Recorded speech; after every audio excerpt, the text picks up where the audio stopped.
Mare Amico, dopo la chiusura del viadotto Morandi, ha inviato una lettera al sindaco Firetto con la quale chiede di intervenire sull'ANAS affinché valuti la possibilità di aprire la prima parte del viadotto Acragas, dopo aver ovviamente controllato la sicurezza di questa parte di strada, visto che la maggior parte dei piloni ammalorati si trovano nella seconda parte, dalla necropoli Pezzino a Villa Seta. Questa soluzione ridurrebbe notevolmente i problemi di circolazione in città. Sulla proposta di Mare Amico abbiamo sentito il parere del sindaco Lillo Firetto. Mare Amico credo che debba mettersi d'accordo con se stesso, perché ha fatto in modo che, lanciando un allarme non allarme, ha creato una condizione di panico generale, per cui anche a casa mia vedere che quella corteccia, che non è, diciamocelo chiaro, come ha spiegato l'ANAS, non è il pilone portante del ponte, perché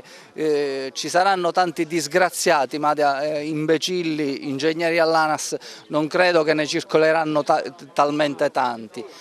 Per cui si è creato questo grande panico generale. Mare Amico si è affrettato a mandare ogni giorno delle fax, email a tutte le trasmissioni giornalistiche italiane. La condizione, parliamoci chiaro, del patrimonio pubblico infrastrutturale riguarda Agrigento, ma riguarda il resto del paese. Oggi che si capisce il danno che è stato fatto alla collettività, se ne chiede l'apertura. Allora, o il ponte era pericolante o non era pericolante. Smettiamola di giocare con le cose pubbliche e mi pare che sarebbe il caso che qualcuno cominci a fare una riflessione sul modo di comportarsi, perché è lo stesso Mare Amico che ci ha portato sulla ribalta nazionale per quanto riguardava una presunta uscita di Ruggine a Scala dei Turchi, creando un panico nazionale, per poi sapere che invece era la roccia, l'attività di lisciviazione con l'acqua che determinava quel fenomeno. Ecco, questo è un modo per fare male alla Sicilia, per fare male ad Agrigento.